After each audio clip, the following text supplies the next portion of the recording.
Welcome to the Deep Dive, where we unpack a stack of sources to give you the essential nuggets of knowledge. Today we're diving into a truly wild ride, a story that starts with hot cuisine and kind of spirals into galactic consequences. Just imagine a restaurant way out in the 10th millennium, so exclusive its patrons are projected back in time, to sample food from ages ago. But then, boom, a shocking event just shatters all the opulence. The galaxy's most notorious crime boss, murdered. Right there. Our mission today is to extract the fascinating insights from the Crystal Bucephalus. It's an original novel, features the Fifth Doctor, Tegan, Turlough, and Kamelion. And they get arrested immediately for this crime. So they're forced to unravel this massive conspiracy, like 5,000 years in the making. It's a story's packed with complex time stuff, ancient prophecies, deep personal betrayals, and some surprising heroism, too. Yeah, this deep dive is a fantastic example of how, unexpected connections can just pop up from a single source. We'll be exploring not just what happened in this really unique narrative, but why it mattered so much, to the future of a whole galaxy. Yeah. It's a real shortcut to getting your head around a truly unique and honestly surprising story. Okay, so let's step into the Crystal Bucephalus itself. This very luxurious, but as we know, dangerous setting. Picture it. 10th millennium. Everyone's dressed to the nines. Seville rose suits or Chanel, Quant, or Biba frocks. Very specific. Discreet waiters are ferrying around the hottest of hot cuisine, and the whole place just glitters. Silver cutlery to cut glass tumblers, and anything that doesn't glitter, it glows. Now, the restaurant's big innovation, its core idea, lies in these cubically private booths.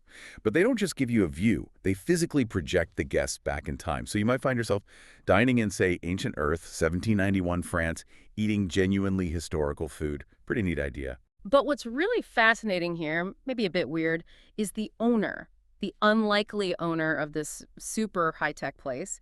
It's the doctor himself. The doctor. Really? Yeah, he holds a controlling share, to wit, 100%. He actually admits it, a bit sheepishly. Apparently, his balance at the First Galactic Bank occasionally gets embarrassingly large compound interest and all that. So he says he has to offload large amounts of it into ludicrous business ventures, ones with no hope of success. That's kind of hilarious, isn't it? The doctor accidentally becoming this, cosmic restaurateur. Yeah. Given how he usually feels about money and business. Did the book get into his head about it, besides just, dumping cash? Not deeply. It's mostly played for laughs, this idea of him just stumbling into wealth and trying to lose it. But it does raise a really interesting question for us, right?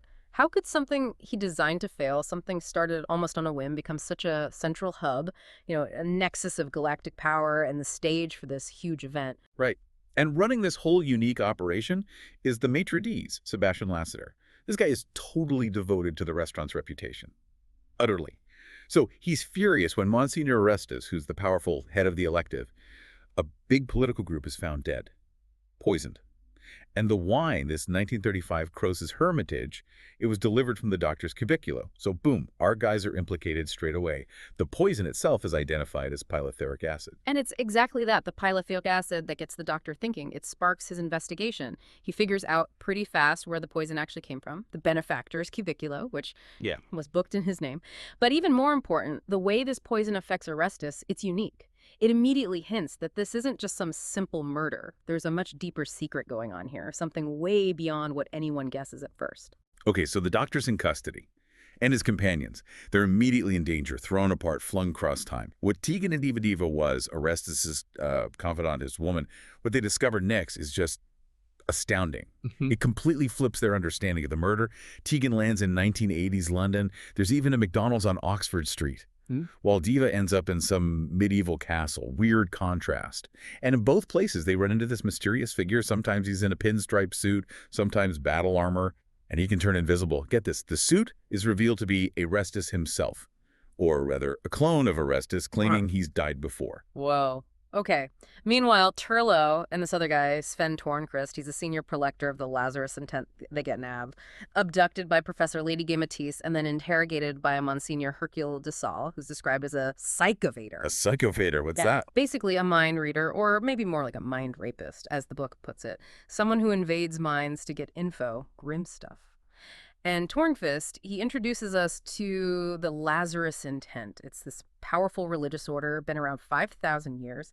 Their whole belief centers on the return of their Messiah, Lazarus, who supposedly sacrificed himself to end some huge war way back when.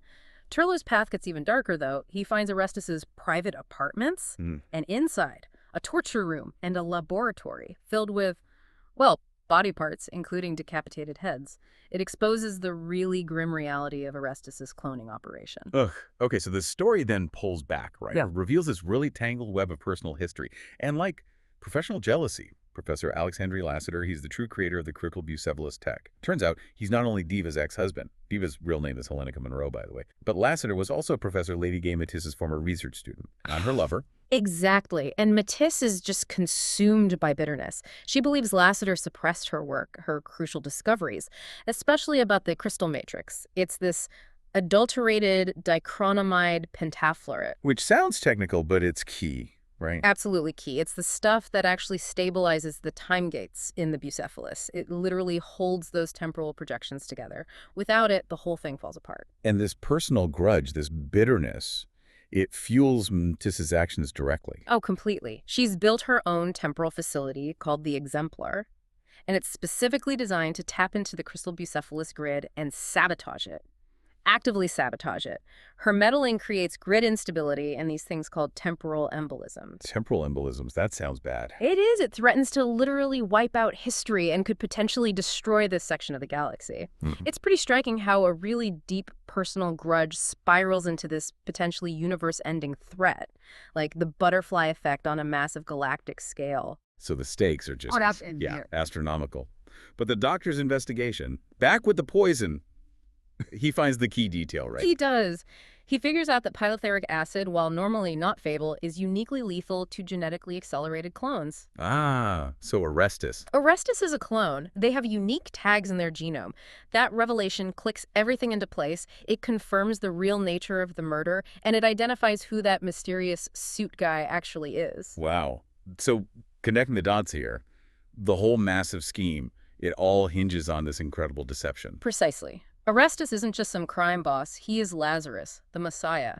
He staged his own death and planned his return using clones and time travel, all to seize control of the Lazarus Intent. He even kind of boasts about it, saying his PR people spent ages making it sound pompous enough. That's audacious. Weaponizing prophecy like that. It really is. The novel does a great job showing how faith, even ancient faith, can be twisted and manipulated with modern tech like cloning and careful PR. It raises big questions about faith and power. Yeah, it's pretty unsettling how easily that belief system got co-opted. Does the book seem to be critiquing religion itself, or is it more focused on this one guy's insane power grab? I think it leans more towards the latter. It's really about the extreme lengths one individual will go to for power, using whatever tools are available, whether it's faith or technology. It's a chilling reminder, isn't it, that ambition can corrupt pretty much any system, and things spiral even more from there as Matisse's sabotage gets worse. Right. It starts threatening to destroy the whole planet New Alexandria and the galaxy around it. And the doctor.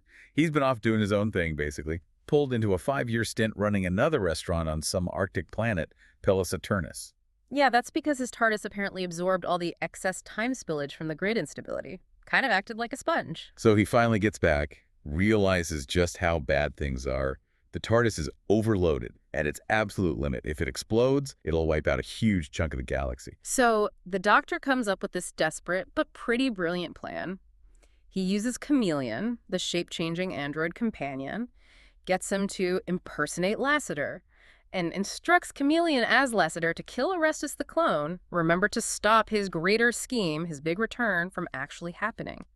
But then the doctor confronts Arrestis himself, the original one pulling the strings, forces him back into a cubiculo, and sends him to his original supposed death point on Suntara, way back in 6211. Oh, clever. So he makes the myth real.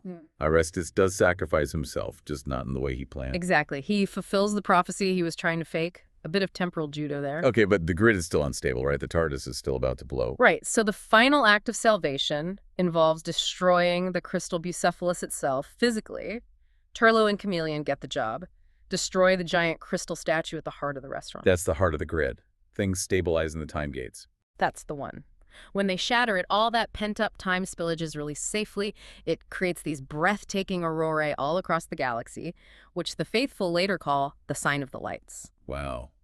Poetic, almost. Yeah. And with the statue gone, the whole time travel mechanism of the Bucephalus just dematerializes. The restaurant, once so opulent, is left as nothing more than a vast, empty auditorium. And the planet, New Alexandria, gets declared off limits, put under a Lazarine interdict, a sort of quarantine because of all the temporal chaos. But there's a hopeful twist at the end, isn't there? For Sen Tornfist, the Lazarus Intent guy. Yes, a really nice one. Tornfist, who was totally dedicated to this faith built on a lie, finds out his own future is much brighter now. The doctor reveals that in 20 years, he won't just be a prelector. He'll become President Tornfist of the Concordance, and he'll bring in a new age of fellowship and harmony for the galaxy. So exposing the lie actually leads to a better outcome. That's a great touch. So, crisis averted, future looking up, the Doctor and his companions head off to the Eye of Orion, it says. And the TARDIS needs a serious rest after acting as a cosmic champagne cork. Huh. Yeah, something like that, absorbing all that temporal energy. Looking back, what's really intriguing is how it all starts, doesn't it? A simple murder mystery, seemingly, in this fancy time travel restaurant. And it just unravels into this huge galactic conflict, driven by raw ambition, old grudges, and manipulating ancient beliefs. The whole idea of someone planning their own Messiah comeback using clones and time travel, it really highlights the sheer audacity, the depth of deception you can reach when power is the only thing you want. It really does make you think, doesn't it? About ripple effects. How small actions, or maybe not so small actions like building a time restaurant, echo across time. So what's the takeaway for you listening? Well, perhaps it's a potent reminder. Even in places that seem all glamour and innovation, like that restaurant, there could be these complex, hidden agendas playing out, deep personal dramas colliding with ancient conspiracies, and the consequences can stretch way, way beyond what you first see. It makes you wonder how much of our own big stories, our histories, might have very human, maybe even petty motivations at their core. And that kind of challenges us, doesn't it? If a time-traveling restaurant can accidentally become the stage for galaxy-shattering events, how much of our own reality, the world we see, might be shaped by forces, by histories, by grudges we can't even begin to comprehend? It's definitely something to chew on next time you're just trying to enjoy a quiet meal somewhere. Absolutely. Until our next deep dive, remember, sometimes the most seemingly ordinary place can hide the most extraordinary and dangerous secrets. You never know what's really going on behind the kitchen door.